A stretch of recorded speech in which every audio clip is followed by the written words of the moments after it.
How you prepare for a golf tournament? Well, I hit balls maybe 20 minutes, putt a little bit, smoke 4 or 5 cigarettes, drink 3 Diet Cokes, and go to the first tee. Some days I won't even go to the range.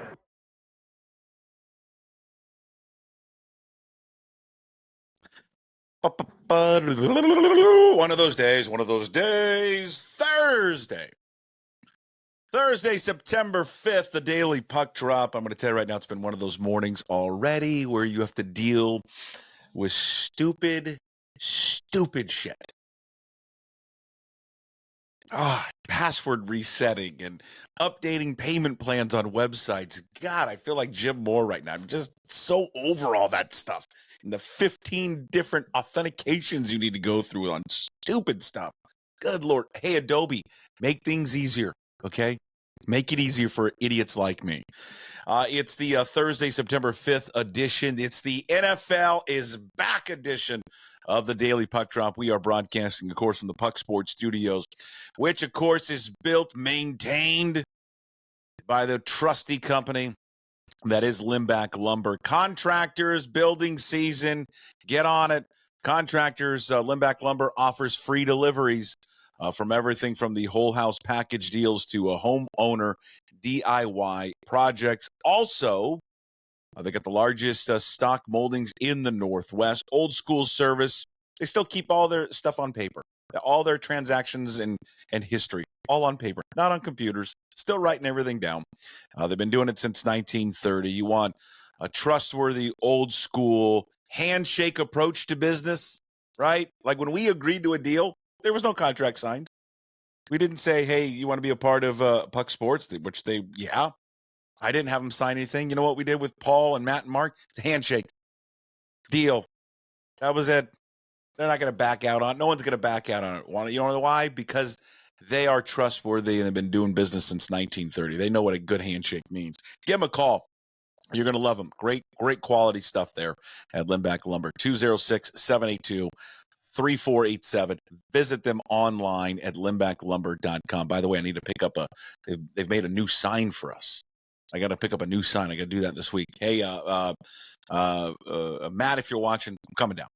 All right. Promise. Coming down. All right. Let's get into this in about 10 minutes or so. About halfway through, we are going to be joined by Curtis Crabtree and Tim Booth. Of course, Curtis doing all things sports coverage for Fox 13.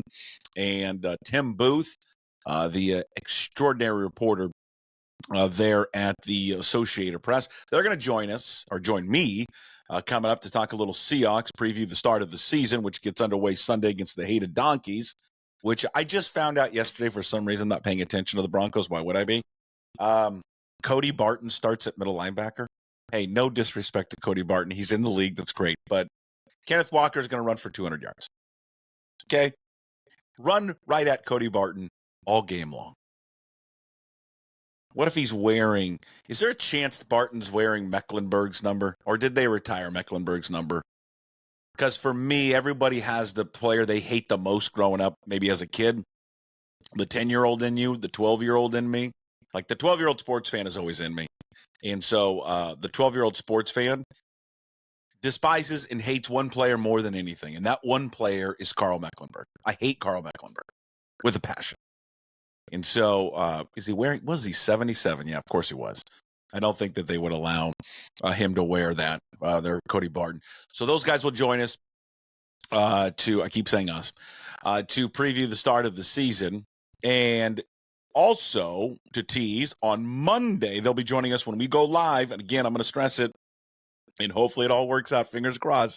We're going live every single day starting on Monday. That includes the Daily Puck Drop. That's going to include guests. It won't include things like the Husky podcast, Cougs Corner, the Cougar podcast. Those things will just be on the podcast form. But our daily guests will be live. Some will be taped that we will play during the show. But the idea is to start every day at 10 a.m.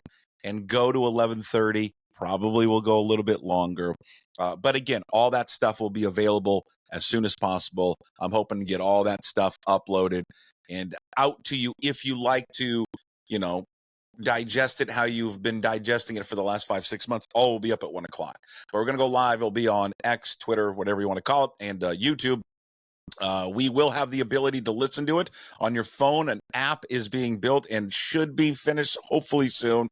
If not by Monday, it will certainly be very shortly, where you can just simply just listen on your phone. If you don't want to watch my stupid face there on X or on YouTube. So, and will be the ability to play in your car.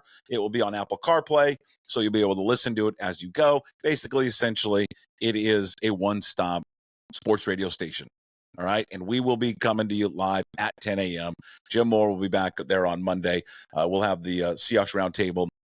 I'm going to call it the Hawks Nest. What do you think? The Hawks Nest with Curtis and Tim? It's going back and forth on the name. If you don't love the name, we can always change the name. We'll workshop this one. I kind of want to call it Mama Blue because I love Mama Blue. Hawks Nest, the 2-3 podcast. Because I was always, when I was a kid going to the Kingdom, I was always Bill the Beer Man saying 2-3, start the chant. But I've gone with Hawks Nest. Those were my first seats at the new stadium. Was up in the Hawks Nest. I miss sitting up there. All right, before we talk a little football, let's get into the Jerry Dipoto stuff with Ryan Divish yesterday. We Divish and I spent an hour talking all things Mariners yesterday. It was a long chat. Go listen to it, watch it. YouTube, listen to it, Apple, Spotify, wherever you find your podcast. It was great. We haven't talked in a few weeks. Lots to cover. He gave some great info and great information on a lot of stuff in regards to the organization. And I think the biggest thing is that's going to get a lot of play probably. And Jim and I talked about this yesterday, is whether or not he feels and others feel Jerry Dipoto coming back. I think there's a lot of people that feel that Jerry Dipoto will be fired at the end of the season. I, for one, am leaning towards he will not be fired. That John Stanton will come back. And it's something that Divish and I talked about on yesterday's show. Because I was looking back on it, would they take Jerry into next year or give Jerry an extension? So I went back and looked, and in 2013, Jack Z was in the last year of presumably in the last year of his contract. Well, then, unbeknownst to the fan base, Chuck and Howard decided to give Zarenzik a 1-year extension. So it's I don't know what they're doing. I don't, even know if they know what they're doing per se. They could have already have given him an extension that we just don't even know about. It's possible. Yeah. So you think he'll be removed? You think he'll be fired? I mean, logically, you would have done it already, don't you think? So you would have gotten your search committee, which is the biggest waste of money I've ever heard of. See, the last part of this is where when I was talking to about this with Jim yesterday, that made me think that they're not, again, that kind of backed up my thought that they're not going to do it, is what kind of Ryan said there. If they were going to fire him, why not do it already? If you were convinced, here's the deal. What is the team going to show you if you're an owner in the next 20-something games to somehow keep the GM's jump? That would be something you would do for the manager, because the team is playing for the manager at that point. There's nothing really hands-on with the GM or the president. He constructed the team. That's the team. So if you were not satisfied with the team that was constructed, then that's the easier firing, is the guy who constructed the team, not the guy who's leading the team. Because then what you're saying, what Stanton is saying is, I don't necessarily think the players are bad. I think the voice, what they were being told, was bad. And that's why Scott Service was fired. I do think something's going to come out here. I'd put some money on this. I think something comes out soon. Wouldn't be shocked, and I'd love to know the timing of it, that he's coming back, that they rolled over some type of option or extension for him. And boy, and I'm going to tell you right now, as I love sports, and this is sports entertainment, that's going to be entertaining to watch this city burn if he comes back. Because that will be a very, very unpopular move. I mean, what person's signing up for him to come back for a 10th year?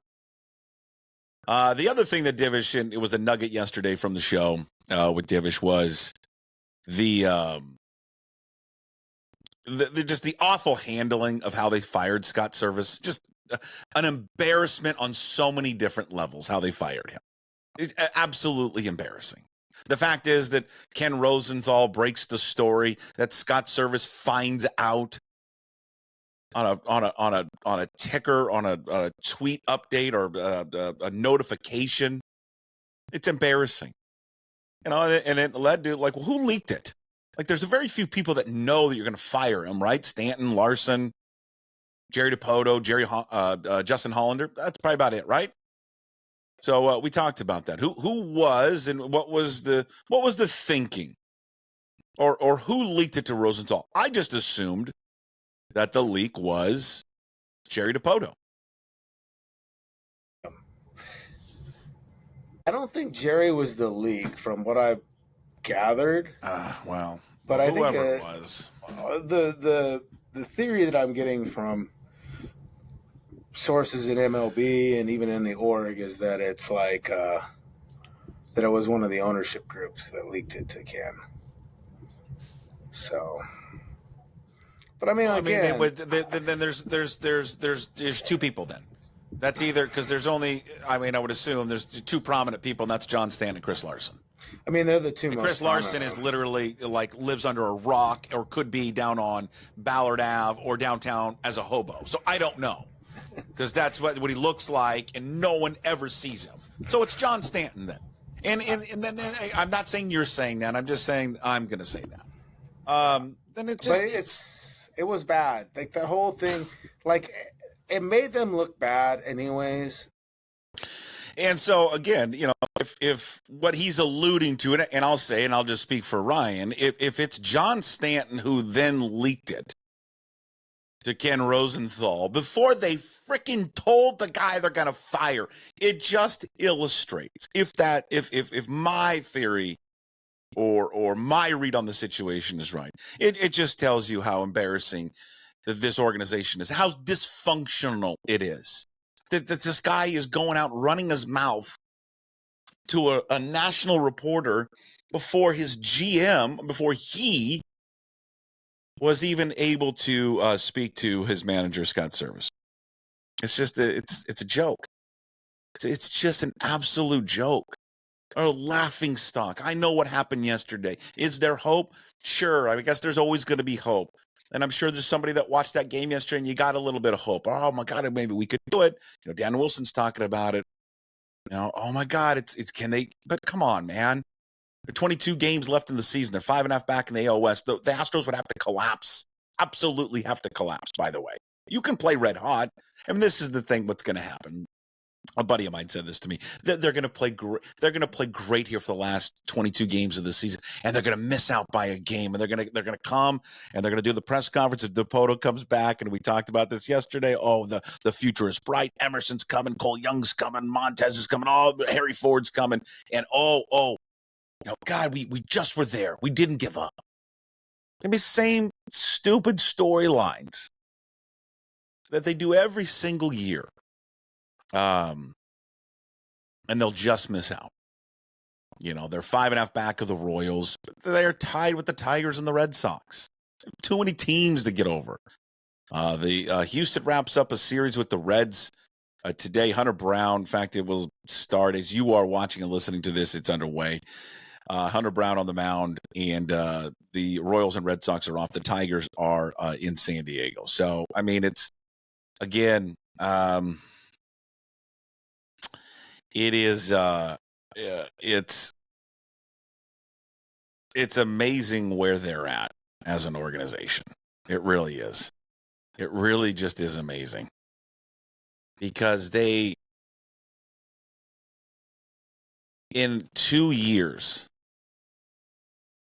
they just completely flush down the toilet all of the goodwill that they got from that season a couple of years ago. That's it. They flushed it down, and it's amazing. It's amazing they were able to do that so quickly. Even amazing for them. Haven't seen this type of collapse, I think, ever in the history of Seattle sports. And when I said that, I think on Twitter the other day, people were like, "Whoa, wait a minute! What about what happened with the Sonics?" Divish and I chatted about it yesterday on the show. See, I think it's different. See, that was a choke job. That was like that happened fast. That was a series that they just choked away. A collapse is a slow, as I think Divish said, glacial fall, and that's what a collapse is. They collapsed, and it's just embarrassing, the whole thing. And if Dipoto comes back, I don't know what to tell you as fans. I really don't know. I'm one of you.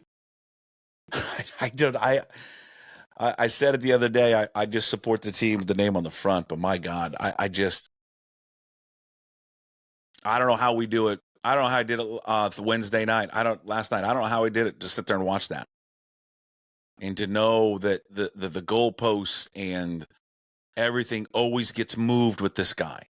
And if he's able to talk his way back in for another year, it's just what changes. Nothing changes next season. They are not adding any free agents. We went through it yesterday. I'll go through it again tomorrow. They're going to owe so much money to people. So much money. You're going to trade one of these pitchers. Castillo. Ryan has brought up Logan Gilbert. I mean, just to acquire a bat because they can't sign anyone because no one wants to come here. One, the ballpark. Two, I think it's culture.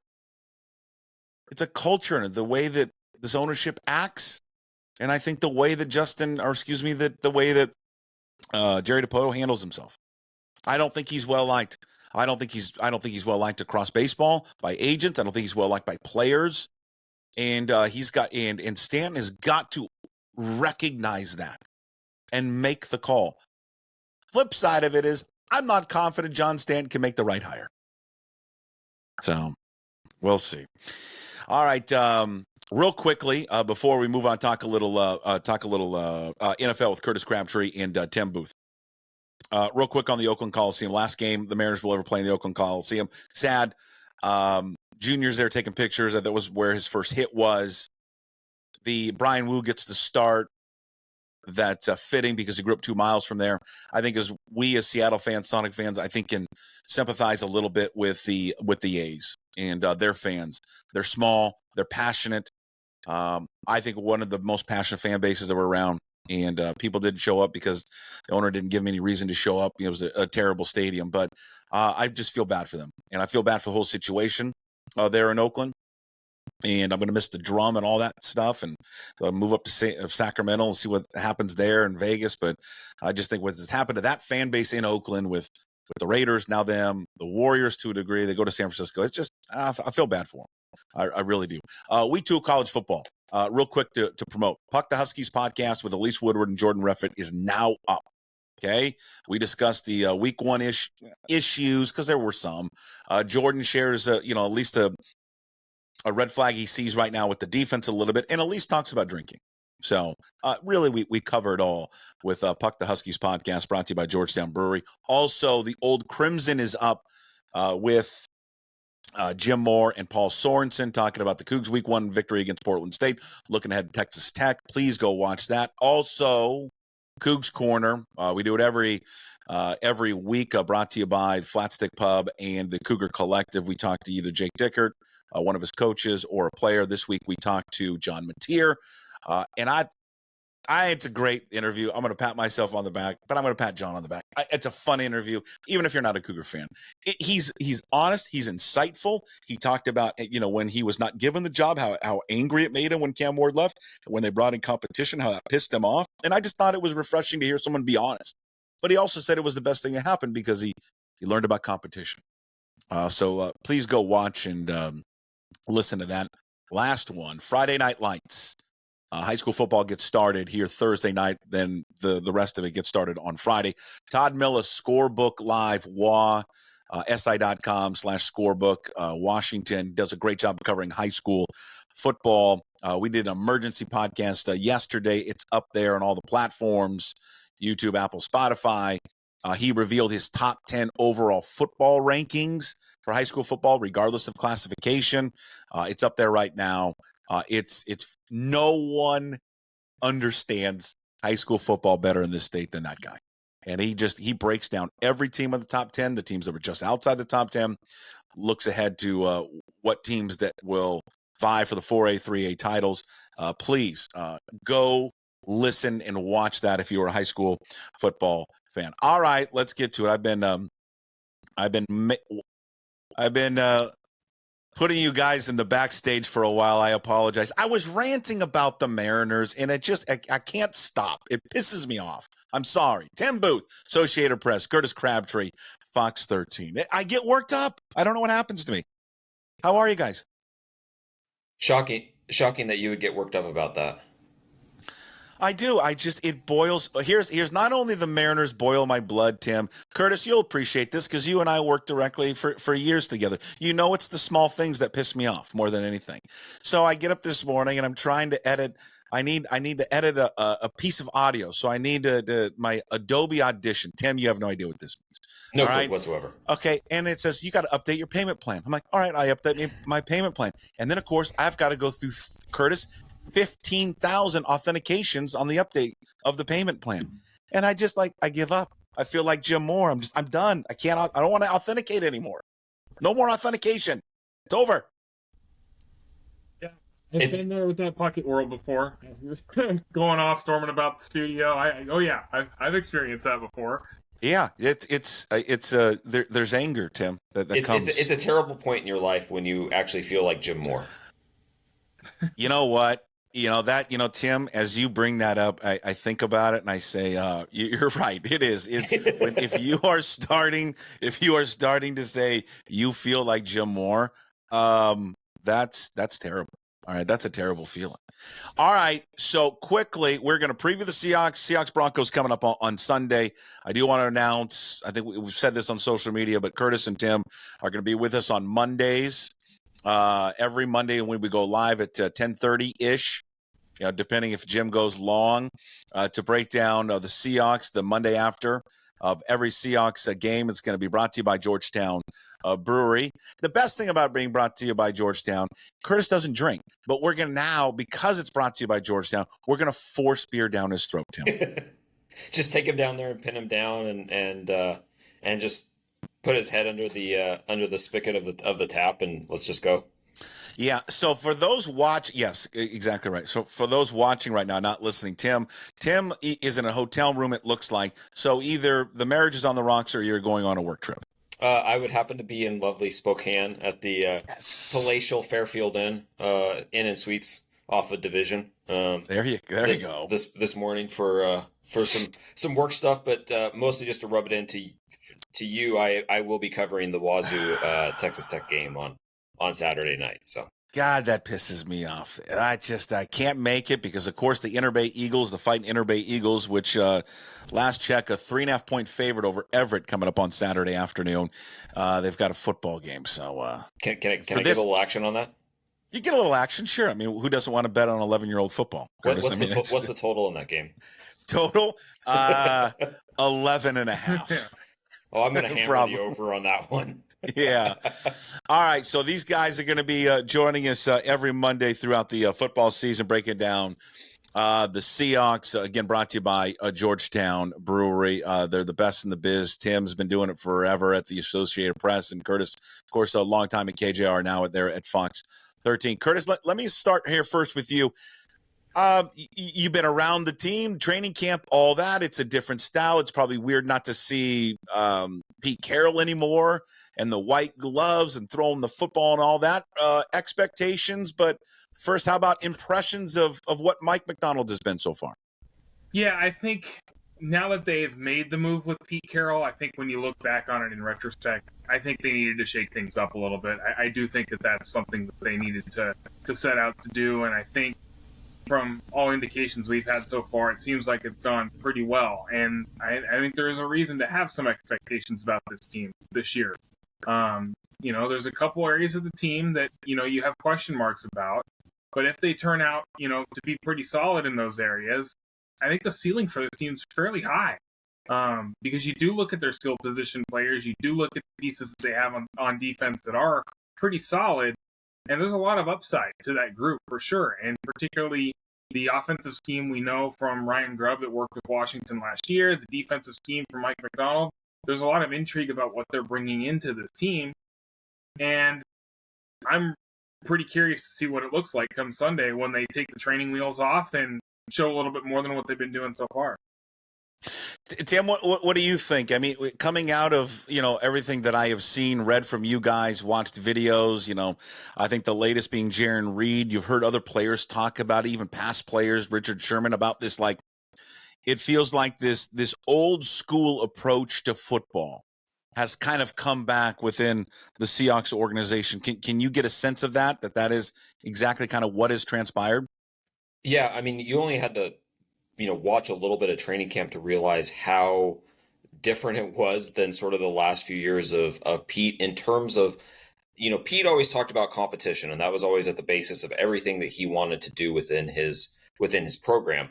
But there were times you didn't see that necessarily on the practice field. Practices were very controlled. They were, they tried to avoid, contact and injury and everything that you kind of have to do to get yourself to the start of the regular season.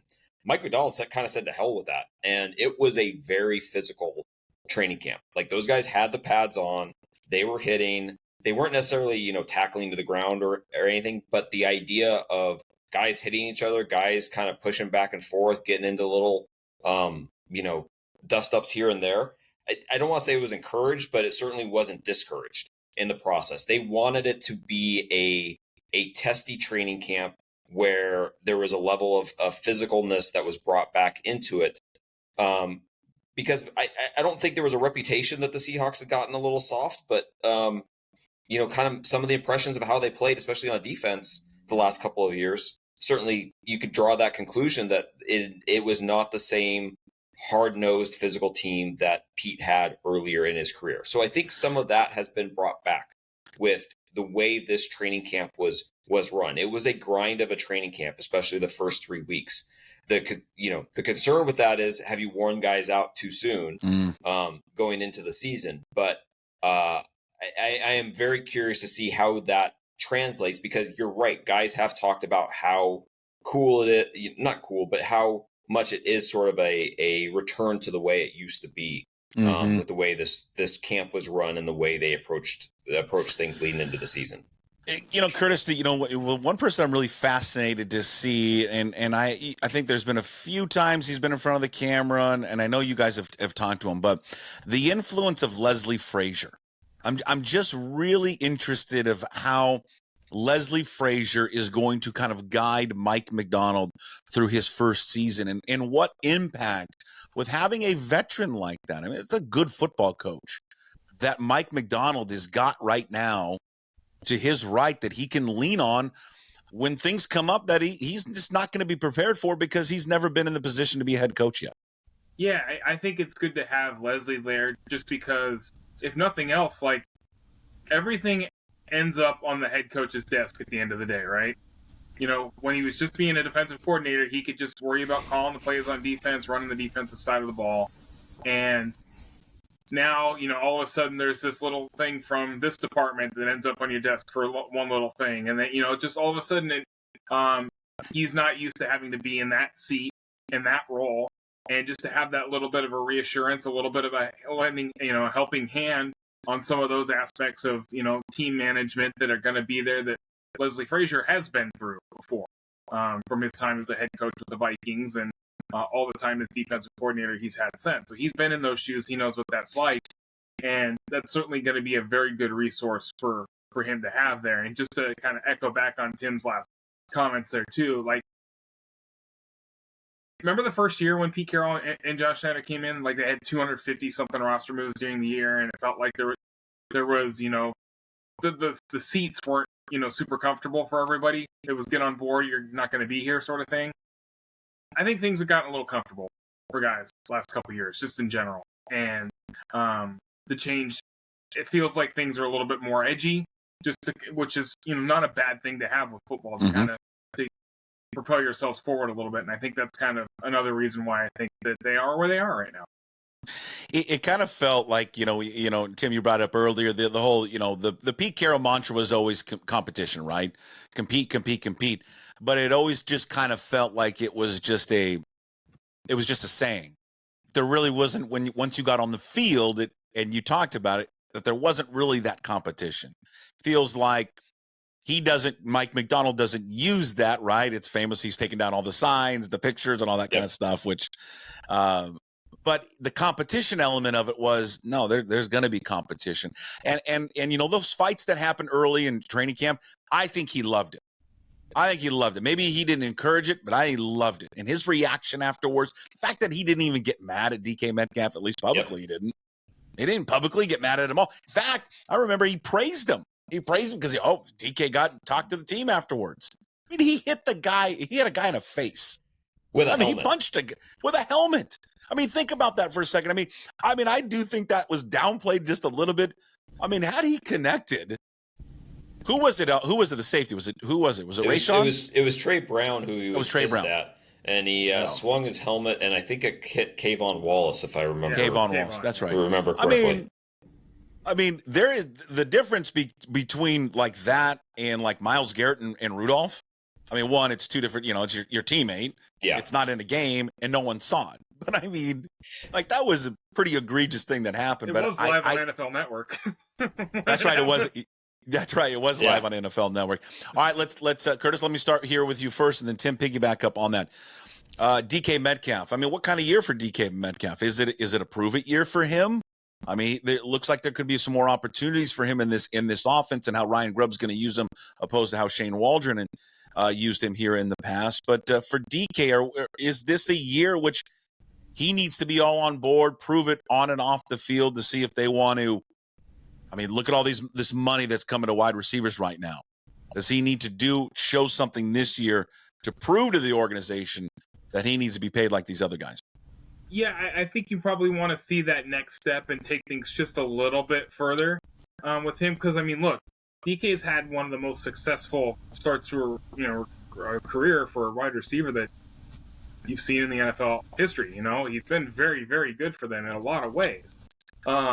Now you just want to see that little bit more, I think, to truly get him into like the upper tier guys of Justin Jefferson, and that kind of conversation with him. He's certainly got the ability to. You probably want, a couple less drops, putting the ball on the ground, a couple times less during the season, maybe not having as many penalties come his way. That's kind of the small warts of his game that I think he's still trying to iron out. But ultimately, when you look at the receiver contracts that are being handed out right now across the league, he'll be very cognizant of that for sure. He may downplay it a little bit. I think he was asked about it in some kind of way yesterday, but he'll be very aware of that for sure, where that's going to land and what this season could mean for him. And I think they have an offensive line that can protect. I think a lot of guys in that offense are going to put up numbers this year. Tim? So we all saw what Rome Odunze did last year at Washington. So are you good if DK Metcalf puts up what the numbers roughly that Rome Odunze did last year at Washington and then gets paid this offseason? Because that's the road we could be going down. Because, I mean, you look at the body types, you look at the position alignment, you look at the way that Ryan Grubb schemed up Odunze at UW to get into most favorable matchups, and you assume that that's going to be similar with what he does with DK now with the Seahawks. That's the question you have to be posing right now as you look at DK Metcalf's long-term future. I think he's going to have a monster year. I really think he's going to thrive in this system because I think Grubb is really smart about finding ways to create matchup opportunities that are favorable for that offense. We saw it with the Huskies. So if you're good with 85 catches, 1,300 yards and 12 touchdowns, and knowing what that has to cost you in the future, that in my mind, that's sort of where we're heading for DK Metcalf now. And so what does that mean contract wise? It means you're going to have to pay him a crap ton of money if you want to keep him in the future. But but I think that's the kind of season we're going to get from him. I really think this is going to be a monster year for him. What do you guys think, Tim? Tim, now it's your turn to go first. What about Geno Smith? It's been a hell of an offseason. I mean, we had the story when I was talking to Garofolo, who's on every week, and Garofolo said, listen, his people reached out to the organization about a contract extension. At least let's talk about it. Now, I know what John Schneider said. No, there's no formal talks. But there was no formal talks, but it doesn't mean that the agent at least didn't try to reach out to do something. And agents do that stuff kind of all the time. It would make sense for Geno's camp to want something, especially after everything and all these other deals that these quarterbacks were getting. And then on top of that, I mean, Geno Smith, I wish I had half the confidence that Geno Smith has. Because Geno Smith, he thinks as himself as a top 5 quarterback in this league. Yep. He really believes that, and good for him. But he is booming with confidence. Everyone said he's had a terrific camp. He's looked great. He has had moments here in a Seahawks uniform. He may thrive in Grubb's system, but it's been up and down, and he's been a career backup. What do you think the expectations are for him this year, Tim? And the best case scenario for him would be to just play lights out and get a new deal. Would Seattle even, dip their toes in some type of new deal for him? So I think it's along the lines of something Curtis said. If the offensive line can protect, if the offensive line can stand up to pressure, I think Geno's going to have a big year. I really do. I think this offense is actually going to be really good. And maybe that's me trying to, translate what I saw last year with the Huskies over to what it's going to be with the Seahawks. That's obviously not going to be the case, but the skill position pieces are there for them to be really, really good if that offensive line can hold up. So as it stands with Geno, I think the numbers are going to be there. I think he's going to play pretty well. And if he doesn't, with the skill position talent they have, if he does not put up numbers and does not play well, then it's obvious you're not giving him a new deal. You're then going into the mode of how do we transition forward from Geno. If he struggles, if his accuracy is down, which has always been a strong point of his game, is his accuracy. If he's missing open guys, if he's turning the ball over and not protecting it, if you look at the season as a whole and say Geno cost us games 5, 7, and 12 or something along the way because of how he played, then your decision becomes, I think, a lot clearer. But if he plays well, he's got where he is at in his age. He has one more shot at a big contract. He really is. He hasn't played much, so he doesn't have a whole lot of wear and tear, but I don't think you necessarily think of Geno Smith as a guy who's playing into his 40s. So if he plays well, this is his one last opportunity to get one more big deal. He's averaging $25 million a year right now on his current deal. Maybe $35 million with the way contracts have gone is a reasonable number, and the way the cap is going up. But I tend to think that's going to be a hard decision for them this offseason. Is how do we process the next steps? Is it Geno? It could be very clear that he's not the answer, or it could be a little bit murkier, and you're like, okay, he played really well, we had success. What's the right number moving forward if we view him as the option for another 2 years beyond 2024? Curtis, how do you feel? You echo that? You feel the same way as Tim does? Yeah, I think when it comes to Geno, I think a lot of fans are still stuck on New York Jets Geno Smith. This is who he is. He's not this guy. We've watched him in practice for the last several years since he's been a starter. A couple years before that when he was back up to Russell. Look, this dude is a legitimate NFL starting quarterback. He can play to a top 5 level in the NFL on any given week. He's shown you that. He has that ability to him. It's can you be consistent with it over the long term, and that's the one thing I think he needs to do to take that next step forward. But Geno's got all the tools in his toolbox, man. He does. And we've seen quarterbacks on the practice field over here at the VMAC where it's very clear that they are not NFL quarterbacks. And he's absolutely one of those guys. So I know, the reason they went out and got Sam Howell is because look, he's younger than Michael Penix. He's younger than several quarterbacks came into the season league this year. There is upside to Sam Howell. Geno Smith's a better quarterback, and it's not super close right now. And Yeah. if the offense can hit the potential that I think me and Tim both see it having, like he's going to have a very good year for them. Again, Right. They need to protect him. They need the center position to give them more than Austin Blythe gave them, and Evan Brown have given them the last 2 seasons. They have, the Abe Lucas absent at right tackle, hoping George Fant can still hold up over there for a while, and Laken Tomlinson's addition, and Anthony Bradford be a starter full time. All these questions they have on the line, but look, you can give that dude a puck to throw from. There's a really good catchable football, man, and I think there's a lot of upside to that offense. What's the injury? What's the injury news? Tim, I thought Nwosu was done. Like done for. Is he going to play? He won't play this week. Okay. I doubt he'll play next week. Okay. I think there's a chance he's back for Miami. If not Miami, Detroit, because otherwise, if they had thought that he was going to not be back by Detroit, then they would put him on IR, because then they could have had the roster spot. So clearly, they think he's going to be back sometime before the end of September.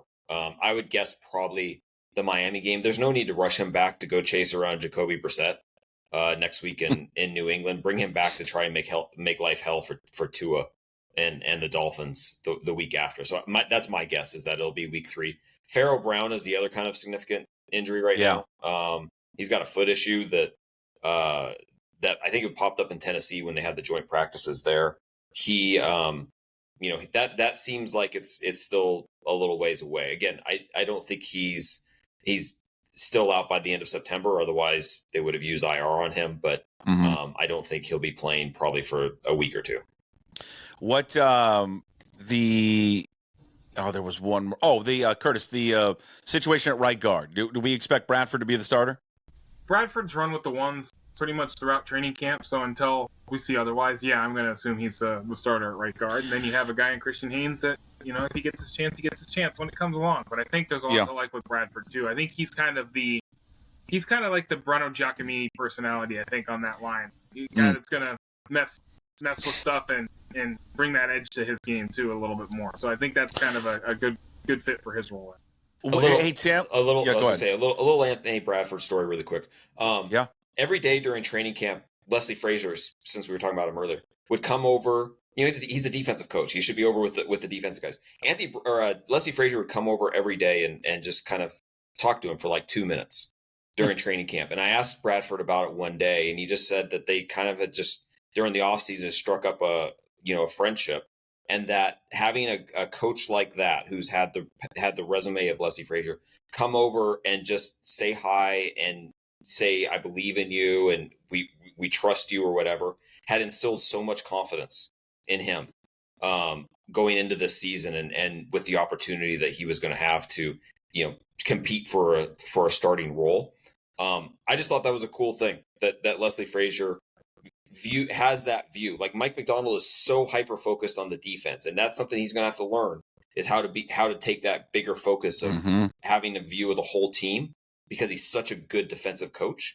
But for Leslie Frazier to kind of have gone through that in the past and have that sort of grand view or global view of how you have to approach the team, I just thought it was something that was kind of a cool little aspect of the way this staff has kind of been put together and how it interacts with some of these guys. Hey, last real quick thing, Tim. What's the status with Abe Lucas?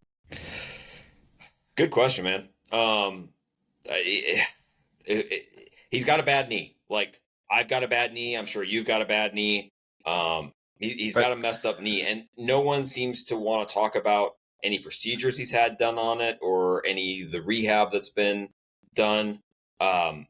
Someone last year had said that they were worried it was a chronic sort of thing, which is never a good word that early in someone's career to have to be dealing with. So until we see him actually out in a practice kind of setting, I don't expect him to be contributing, which is really disappointing because he's really, really good when he's healthy, which again, that adds to a lot of concerns about that offensive line and how long, can George Fant stand up, hold up at this point of his career to what they're going to need him to do. Hey, Fant, was Fant banged up this week? No, he's not banged up this week, but he missed time throughout training camp. Okay. They kind of just gave him days here and there. I think he was nursing a thing at a time or two. The other guys have been limited in practice. Noah Fant, Tyler Lockett, Rayshon Jenkins, and Draymond Jones are the other two are limited. Rayshon, I think, is interesting. Draymond Jones, those are guys you want to be starters for you. Tyler, obviously. Yeah. I mean, all four of them are, I guess. But those couple in particular, I'm curious to see. Just because I don't think we have a handle on their injuries as much. I would expect Noah Fant and Tyler Lockett. Why aren't the Broncos wearing their throwbacks? Yes. Why are they not wearing the Orange Crush? It would be the greatest uniform game ever. I'm going to break out my Bronco Busters t-shirt that was a large when I was 12, but pretty sure is that going to be a tube top at this point? Is a small now. Yeah. I'm sorry, not tube top, crop top. It's probably a crop top at this point. Well, it's going to be a crop top. You guys are the best. I'm looking forward to Mondays, chopping it up with you guys. We'll be doing it live 10:30 on Mondays right here on X and also on YouTube. And, of course, you can, if you miss it live, you can always catch it later on the YouTube podcast and also on Apple and Spotify. All brought to you by Georgetown Brewery. I appreciate your time. Curtis, I appreciate you getting up a little early today. Yeah, no problem. We can do a one-off. It's fine. Okay. Hey, look, I am an admitted night owl. It's fine. It works I know better you for are. my schedule, so it is what it is. Tim, enjoy Spokanistan and have fun at the game on Saturday watching the Cougs take out Texas Tech. Appreciate it. Thank you, sir. Appreciate it. There they are, Tim Booth and Curtis Crabtree. They'll be joining us every Monday to talk a little Seahawks football, brought to you by Georgetown Brewery. And again, every Monday as we go live starting at 10:30, and we'll keep them for about a half an hour or so, getting a reaction to the game there on Sunday. Okay. I didn't ask them if they like the name Hawk's Nest. Damn it. Hey, real quickly back to the high school football. As I mentioned before we talked to those guys, the podcast with Todd Millis up everywhere on all the platforms, previewing the top 10 overall rankings in the state of Washington that we did yesterday. We revealed it's out now. Season gets started tonight. One game I failed to mention. Good games tonight. I think I said Yelm and Mount Toma get started tonight. Great game. Also, we are KR. The Kent Ridge Chargers at South Kitsap. Why do I bring that up? Well, that was our last game that we played. Well, I didn't play. Played our senior year against South Kitsap. Tony, and on that team, we lost in the playoffs. On that team, a couple of future Huskies. How do you think our offensive and defensive line did against Tony Coates and Benji Olsen? Got murdered. I don't think they threw the ball one time. They ran over those two guys the entire game. But good luck to the Kent Ridge Chargers. All right. Last thing before we wrap it up. Hey, What the Puck? It's brought to you by Restoration One of North Seattle, your restoration company that lets you avoid the stress of water, fire, and mold damage with their property restoration services. Locally owned and operated. Give Trent a call. Make him your first call when damages affect your residential or commercial property. 206-817-8917. Visit them online at restoration1.com, the North Seattle franchise. There's a story. I'm really confused about this story involving this Washington Commanders, the VP. He has been fired today. I want to catch up on it. His name is Rail Entine. Okay. He has been fired one day after a video surfaced in which he made comments about the team's players, not only the Commanders, but all NFL players, of being anti-gay. He accused Jerry Jones of being racist. He called he called Roger Goodell a $50 million puppet. Okay, all right. He was Washington's vice president of content for the previous 4 years. He also criticized fans. He called them mouth breathers. Shout out to the Magnolia Belly, because he loves to, if you're watching this, Belly, shout out to you. He loves calling people mouth breathers. They fired him because a video surfaced from, and I don't know who this group is, the O'Keefe Media Group, was played on all social media platforms. And according to the video, the guy for Washington, Entine, had met a woman on the dating app Hinge. So he goes on a dating app, meets this woman, goes out to a bar, restaurant for drinks, but she turned out to be an undercover reporter for this O'Keefe media group. And they met twice at a restaurant in D.C. And he said, N-Teen told I've never heard of an undercover reporter. Never. Like, how is this legal? How can you do this? How can you pretend to be somebody else, like you're out on a date, and then you're really an undercover reporter? I don't know. Maybe there's some rule. I mean, I went to journalism school, and I'm trying to figure. And I took journalism, the law courses, and everything. I don't know how this is under the law okay of what they did. I mean, it's out there now. He's done and he's finished and all that, but this is wrong. He told the undercover reporter that over 50% of our roster is white religious, and God says F the gays. Their interpretation, I don't buy any of that. Another big chunk is low-income African Americans that comes from a community that is inherently very homophobic, is what N-Teen said. He also said, quote, I don't think the commissioner of the NFL hates gay people, hates black people. Jerry Jones, who really runs the NFL, I think he hates gay people and black people. That's what the N-Teen said. He was with the Jets for 2 years before coming to Washington. He also said it was done out of the goodness of their heart. It was done because George Floyd changed the game. It's to make as much money as possible. NFL cares about the bottom line like any corporation.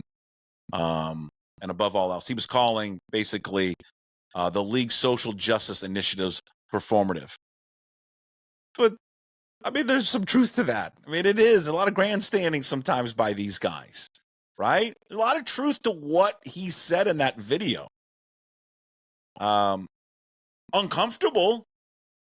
You know, there's a lot of conversations that you and I would have privately that would be uncomfortable. And if people didn't know the situation, they didn't know the context of it, and they heard it and played it back, you know, people would be, could get fired. There, you'd be vilified. He also said some players are dumb as hell. And he said some who are smart don't say that way after getting hit in the head too many times. I don't know. It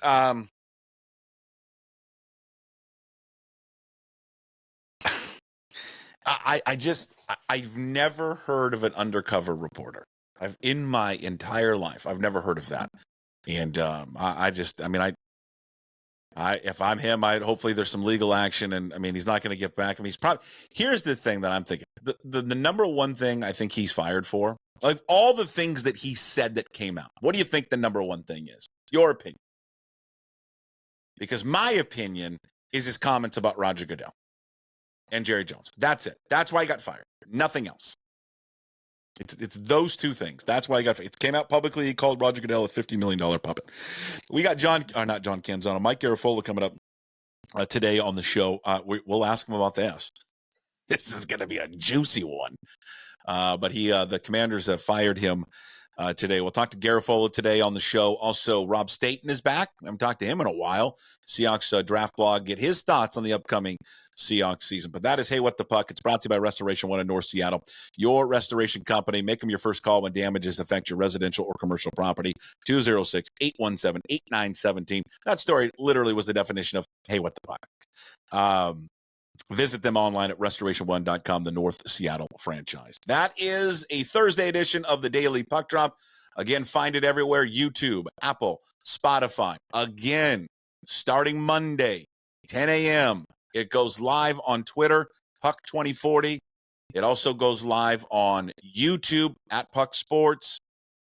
Fingers crossed we have the app up by that time, and I will put that out for everyone to download where you can listen to the show live on your phone as well. But it's coming. I promise it's coming. It can be in your car, Apple CarPlay, listen to us live. And we will start doing the Daily Puck Drop every day live at 10 a.m. And also that includes our guests as well. Don't worry. Everything immediately at 1 o'clock will be up there, podcast, if you want to go back and watch and listen to all of it. Thank you for all your support. Appreciate it. Football season's here. Can't wait. Chiefs, Ravens tonight. Take the Chiefs big. I love the Chiefs. Take them all. They're going to win the damn thing again. Why not? All right. We'll talk to you later. Appreciate the support. As always, we promise to be better. No shirt, no shoes, no dice. Would anybody like to smoke some pot? Yeah. I was born to love you. I was born to lick your face. I was born to rub you. But you were born to rub me first. What do you need my address for? We'd like to send out a mailer. Mother of mercy, I don't speak Japanese!